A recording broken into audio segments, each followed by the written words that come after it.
My full name is Stephen Murphy. I was a special agent with the Drug Enforcement Administration from June of 1987 until June of 2013.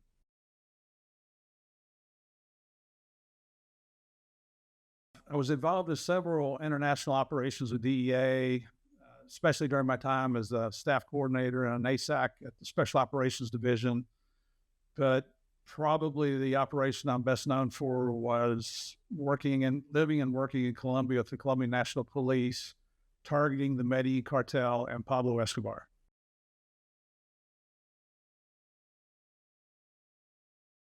The global nature of DEA's mission, that is DEA's bread and butter, in my opinion.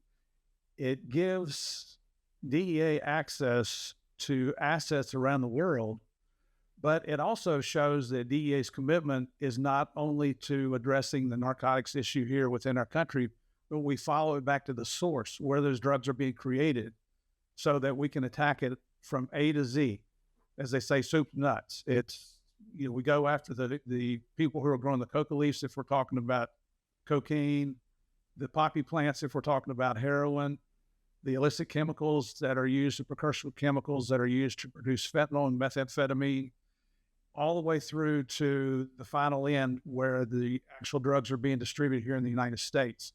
So that international component brings a level of success to DEA that most federal law enforcement agencies do not enjoy, simply because we're dedicated to taking it at the very beginning all the way through the end user.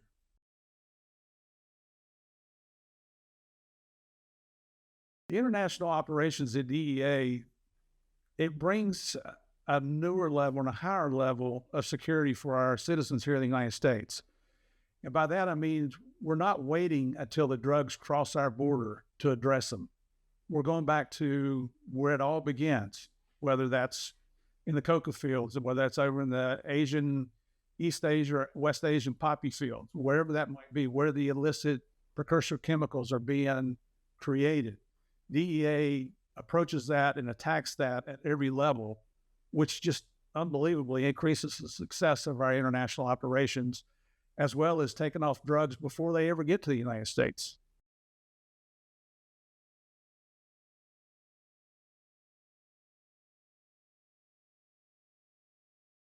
During the Escobar investigation, DEA had already established its international footprint in numerous countries around the world. If you go back and look, who was the leading country for the manufacture and distribution of cocaine hydrochloride? And that's Colombia. It's sad to say because I love the country of Colombia, but it's the truth. If we're going to attack it from the beginning of where it all originates, that's where we need it to be. And we saw at that time, through the creation of the Medellin cartel and the drug trafficker who became known as the world's first narco-terrorist, who at one point in his life was the world's most wanted criminal. We're talking about Pablo Escobar. We saw an individual who introduced a level of drug trafficking and manufacture and violence that the world had not seen before. He set a standard that if he asked you to do something, you better do it. If you didn't do it, not only you suffered, but he would kill your family. He would kill your parents. He would kill those associated with you. He'd kill your family pet. That's how vicious and atrocious this guy was. And Escobar was not a man who would make idle threats. If he told you he was going to kill you, you better get ready for war or you better run and hide.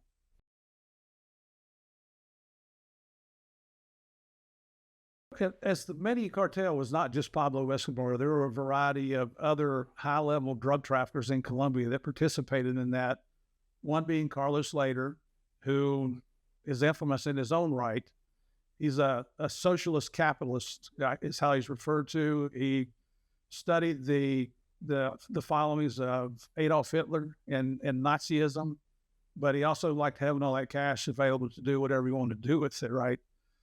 Then you had the Ochoa brothers, the three brothers. They were instrumental. They were capable of running a successful cocaine manufacturing distribution network all on their own, but they realized the benefit of teaming with others to diversify their losses when cocaine loads were seized.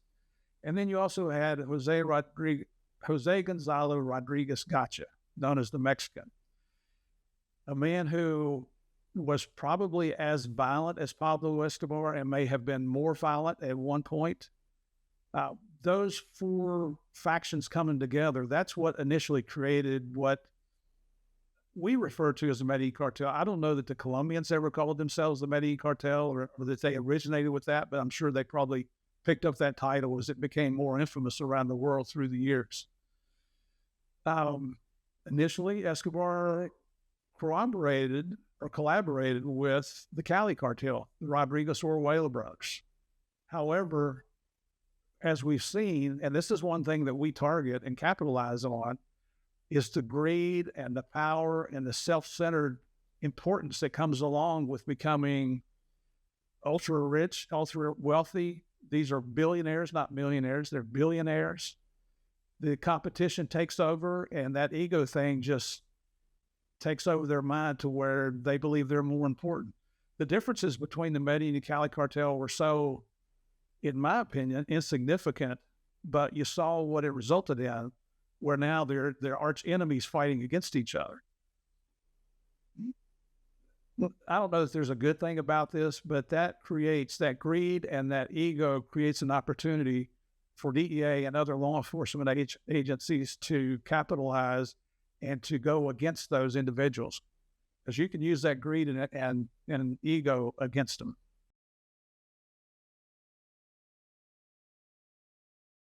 I hate to give Pablo Escobar credit for anything, but here's the truth.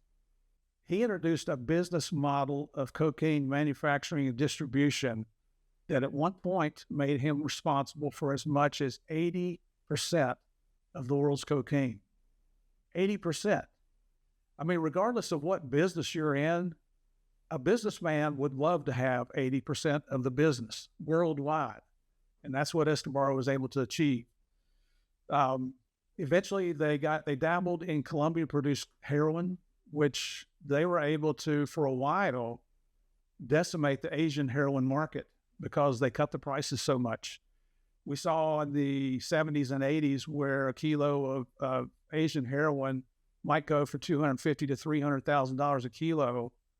Escobar and his organization were able to introduce heroin produced in Colombia at the same purity level as heroin produced in Asia at a price of about $50,000 a kilo. So he just decimated his competition. Of course, he already had the transportation route set up.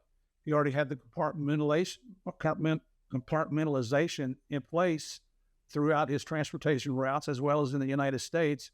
And he already had the capability of returning all the profits that he made from the cocaine and heroin business back to Colombia. So it was, if you look at the actual size of a kilo of cocaine versus a kilo of heroin, you get more dosage units out of a kilo of heroin than you do a kilo of cocaine. Asian heroin, the street quality back during that time was about 3 to 3.5%. Eventually, they raised that up to the point where if it's higher than that, you don't need to use an intravenous method to introduce the heroin into the user's body. They were able to sniff it, smoke it. I mean, it was just, he started taking over the heroin market, but since then we've seen a resurgence of Asian heroin, but still, it's pretty remarkable what he was able to accomplish.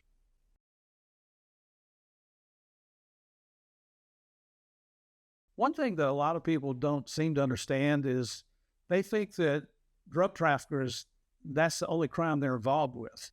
We're talking about organized crime here.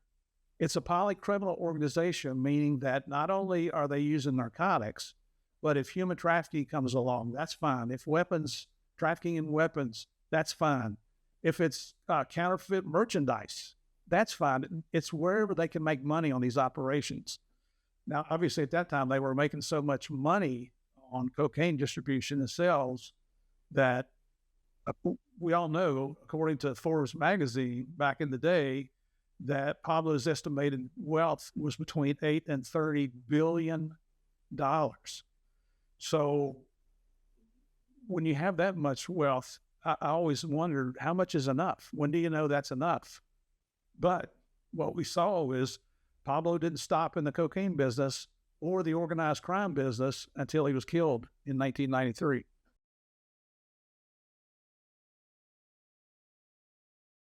At that time, and we're talking about the 80s and early 90s, Pablo Escobar was the largest cocaine distributor in the world. He was the world's first narco-terrorist. Now, what's a narco-terrorist? We'd never heard that term.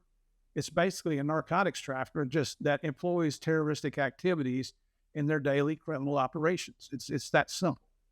And Pablo was proud to be the first. We had at that time, we had roughly 20 to 25 DEA agents stationed in Bogota, Colombia, as well as an office in Barranquilla. Previous to that, we had other offices in DEA, but the danger factor had risen so high for those agents that those offices had to be closed down so that we were in a more protected environment. For example, in Bogota, we were based in the U.S. Embassy there. But DEA doesn't do its job by sitting in an embassy and not getting involved. We had agents assigned to specific operations throughout the country of Colombia. And it just so happened that in 1991 to 1994, Javier Pena and I were the two agents assigned as the case agents to target the Medellin cartel. When I first arrived in Colombia in 1991, Javier had another partner, Gary Sheridan. So the three of us, I was the new guy. I had a lot to learn when I got there in 91, but the three of us worked together until Gary was promoted and moved as the resident agent in charge of the Barranquilla office. The thing I love about DEA is we don't sit in the office. We go out, we get involved.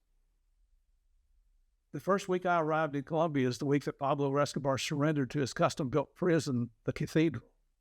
Now, I thought that was a good thing because here's the world's first narco-terrorist, the world's biggest cocaine manufacturer and distributor in jail. But what I saw in the DEA office and throughout the embassy was disappointment. Our agents were disgusted with that surrender. And I'm thinking, what's wrong with this picture? That's because I was naive and didn't know about everything that they'd gone through in Colombia. But by working with Javier and Gary Sheridan and going through the case files and starting to meet the Colombian National Police and all their counterparts throughout the country of Colombia, I slowly learned why they were disappointed, because they felt that Pablo Escobar had won the fight. He had entered this deal with the Colombian government, orchestrated by the Attorney General of Colombia, where he was allowed to surrender, voluntarily surrender. He was allowed to plead guilty to one felony crime that he chose. In exchange for that, he was absolved of every other crime he committed in his life, to include murder. And we have since learned that those murders numbered in excess of 50,000. And that's not the U.S. government making up statistic. That came directly from one of his well-known sicarios who went by the acronym of Popeye.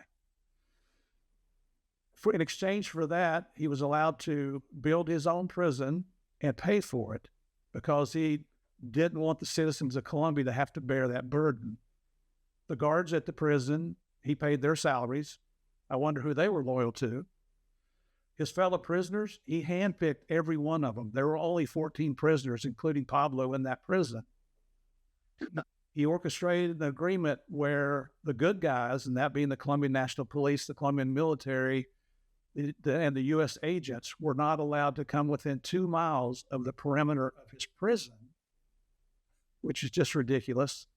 And to top it off, he was only given a 5-year prison sentence, and he got to keep all the assets. There were no stipulations whatsoever to surrender assets. Well, we didn't see the prison until he escaped, and the day after he escaped, Javier and I went to Medellin and went into that prison. We saw for ourselves what Pablo considers a prison. And I promise you, it's nothing like a prison that you've seen anywhere else in the world. It was more of a country club in there. Going into the prison, you had 2 sets of steel bars to create a sally point type area and create the appearance that this was indeed a prison. But once you got inside, there were no other steel bars.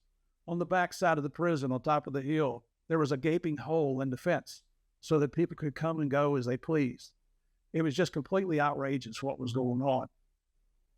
But what that did is gave us an opportunity, and when I say us, that's DEA working in conjunction with the Colombian National Police and other U.S. assets to target Pablo again and go after him full force. The day after Pablo surrendered, the Colombian National Police called the ambassador and called our boss in DEA, Joe Toft, and said they were reforming what they called the bloque de búsqueda, the search block. And they requested that Javier and I be stationed with the search block. So we report to the embassy that morning. Our boss told us what we're doing. We went home and packed our bags, flew to Medellin, and for the next 18 months, we lived with the Colombian National Police on their base, in their barracks, going out on operations with them every day. The operations could be anything from manning a 1-800 telephone number where tips were being called in, to meeting potential informants, to talking to the tipsters on the phone, to flying out on the Huey gunships with the Colombian National Police and at times the Colombian military, raiding fincas in the mountains, doing search warrants, following up on every potential lead that came in about Pablo Escobar. As you can imagine, the tips vary considerably because the United States was offering a $5 million reward for the capture or death of Pablo Escobar. So a lot of Colombians wanted to capitalize on that $5 million.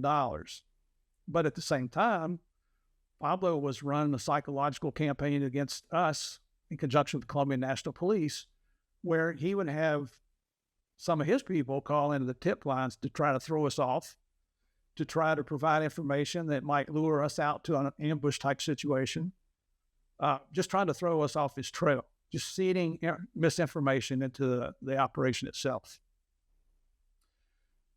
This particular operation, we were surprised after a week or two that our ambassador brought in some of the most dedicated professional military operators I've ever met in my life. And by that, I'm talking about the U.S. Navy SEAL Team 6 and the U.S. Army's Delta Force. I've worked with military units before in DEA, but never anybody like these guys. I've never seen somebody so dedicated to their mission, so committed, that never complain. Whatever they're asked to do, they do it. We do that DEA, but sometimes we complain about that. But that's our job. That's what we do. But there was a catch. For our own safety, the rules of engagement on Americans working in Medellin were that we were not allowed to leave that base. And it was for our own safety. I mean, I'm 6'2". I have light-colored skin. I have light-colored eyes. I'm taller than most Americans, or I'm taller than most Colombians. I'm from English-Irish heritage. I kind of stick out in a Hispanic country. So it was for our own safety to not go out. But there at the very beginning, Javier and I, we discussed this because that's not how we do our job, sitting in the background. And we, as DEA, this is nothing special about DEA, Javier Pena or Steve Murphy. This is what DEA agents do. So we made a decision at that point that we would continue to run operations the way that we had in the past.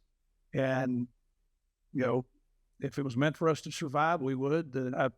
As a Christian, I fully believe that God had us under his wing of protection and got us through some unbelievably dangerous situations down there.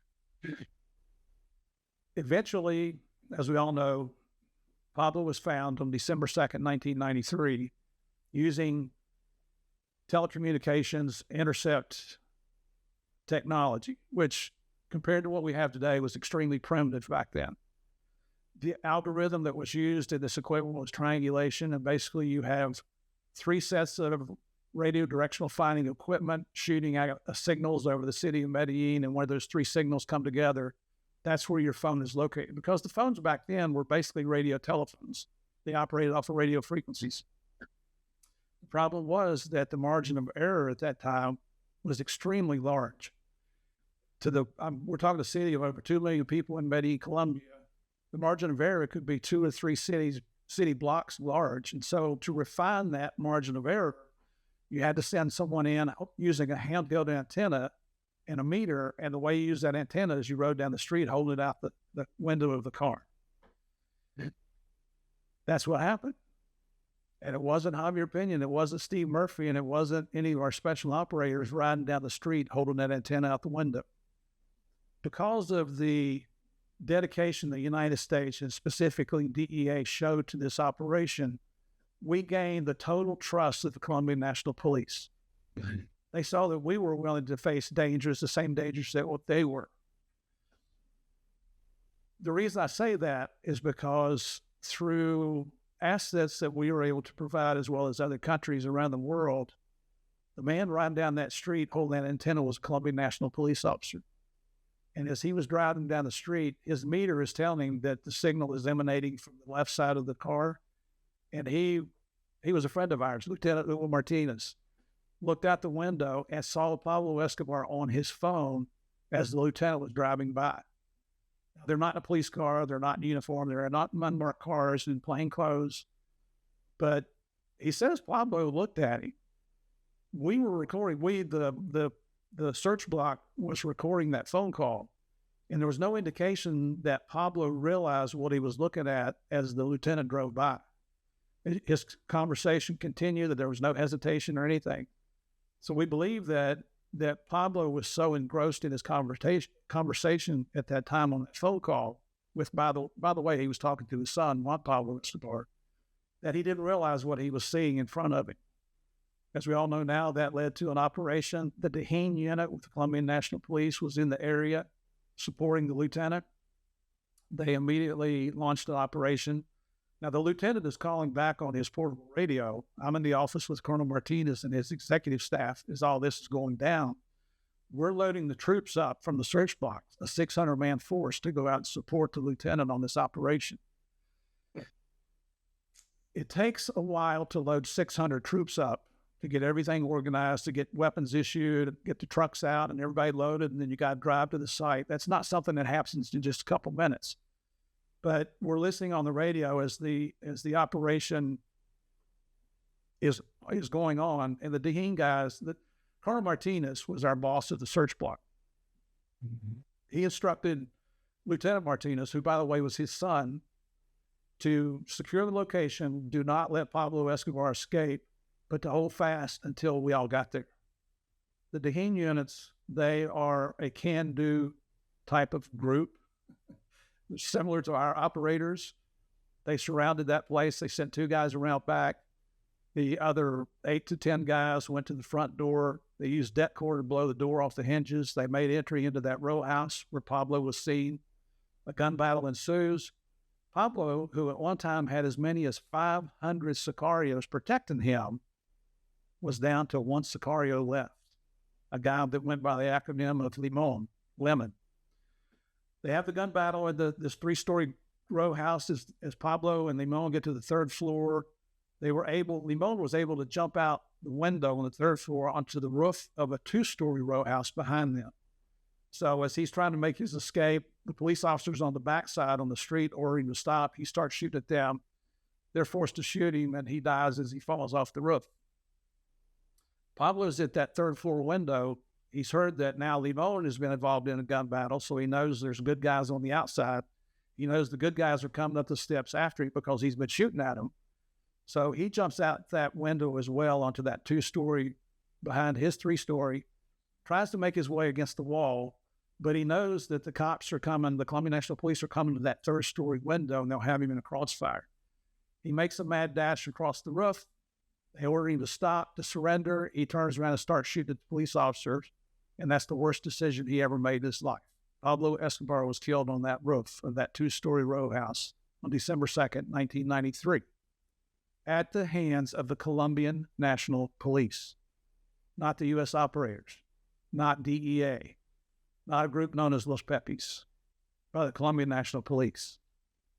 Why am I making a big deal out of mentioning that the Colombian National Police executed that operation?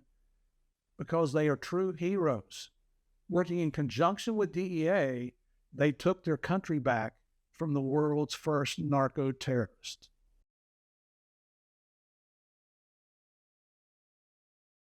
A lot of people wonder, did we have a positive impact, and did we reduce the availability of cocaine, especially in the United States, when Pablo Escobar was killed. We did have a positive impact. It only lasted for about 2 weeks because then we saw the Cali cartel step up, and now they're the big dog in the cocaine industry, right? But, well, what that led to was a continuation of some of the programs or initiatives or ideas that we were using back then that we didn't, when we started using some of these programs, we didn't do these because it was something new that somebody wanted to try. Javi and I were just, in conjunction with Joe Toft and Intel section and everybody in DEA, these were just ideas that seemed to make sense at the time, such as vetting the police officers that you're working with. Because, when you're getting in active gun battles out there in another country, you certainly want to be able to trust the people you're with. You don't want them running off and leaving you. And, all the operations that Javier and I went on, they never ran off and left us. But we gained their respect also because they knew we wouldn't run off and leave then. So anyway, using the ideas that we had used in attacking the Medellin cartel, the case agents investigating that we used against investigating the Medellin cartel, the case agents on the Cali cartel used those same ideas, initiatives, whatever you want to call them, and successfully took down the Rodriguez Oruela brothers and dismantled the Cali cartel. Well, then we saw the North Valley cartel step up. And so the same thing was done against them, and they were taken down. The sad thing is the worldwide demand for cocaine is so prevalent, and there's so much money to be made in that business that these people are not going to stop producing and selling cocaine. So people come back around, they say, well, why get involved in that to start with if it's not going to have a positive effect? How many more people would be dead if Pablo Escobar hadn't been taken out back then? How many more people would have died around the world, and especially in the United States, if the Cali cartel wasn't taken out, if the North Valley cartel wasn't taken out, if a guy who ran a place called La Oficina de Envigado, if he wasn't imprisoned in the United States? Everywhere that Javier and I go around the world to tell the Pablo Escobar story, almost every audience has Colombians in the audience. Many times we'll have a question and answer session after these presentations, and then we kind of stick around and meet the audience, whoever wants to meet us, and invariably Colombians will come up. Some of them were alive during Escobar's days. Some of them weren't. Some of them were born after his death, but they've been told stories by their families. But to this day, 100% of those people that we've met have thanked us for helping their country take down Pablo Escobar. When people challenge us about the war on drugs, I look back on those days and I just look at that as a badge of honor. It makes me so proud of what DEA did, what DEA is continuing to do, and is doing to this day. And keep in mind, I talk about Javier Pena, Steve Murphy, Gary Sheridan. This was a team effort. This wasn't one or two DEA people. This included the intel units. This included every agent that was assigned in Colombia. This included all of our support elements in headquarters. We were able to call DEA offices, not just in the United States to pass on tips, but around the world, which is what makes the big difference. When it came to seizing financial information, we were identifying bank accounts and financial institutions all around the world. Because of DEA's footprint around the world, we were able to get those leads out so that action could be taken immediately on those accounts before the bad guys could come in and move the funds to somewhere that we didn't know about. But it's a team effort. It's always a team effort. And I just can't, just saying it just doesn't seem enough to say how proud I am of DEA and what you folks continue to do today.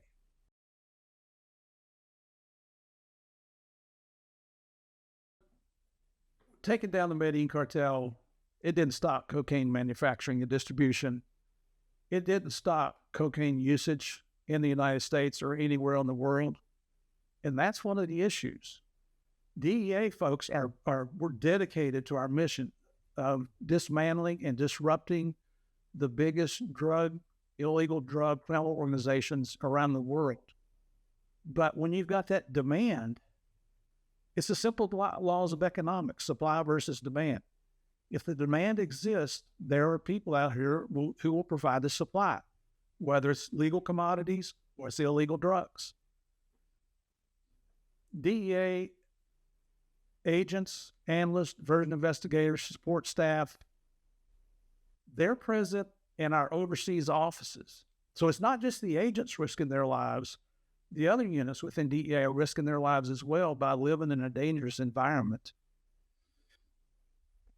I'm not sure the public understands that, and I don't really think they understand the danger that they're putting DEA agents as well as law enforcement around the world in by using these illegal drugs.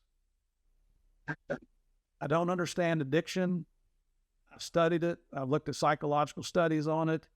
I don't understand why anybody would take toxic chemicals and put them in their body.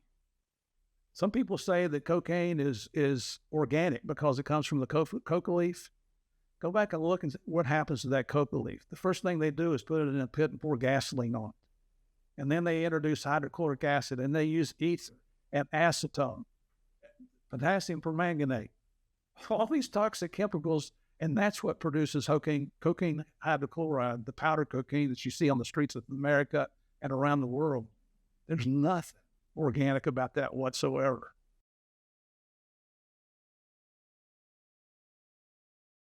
Headquarters and the Department of Justice saw the success we had in taking down the Medellin cartel. I think we proved to them the importance of DEA's international program. And at that time, we started to see more slots becoming available so that we could station more intel analysts and more special agents and more diversion investigators to offices around the world, to where our footprint continued to grow. Countries where DEA was not participating saw the successes and decided they wanted participation. So now we had more countries come in asking for more DEA offices. Unfortunately, it goes through the political process, and you have to wait for Congress to authorize additional funding and so forth. But it was done because we showed that the international footprint of DEA was advantageous to the safety of the citizens of the United States.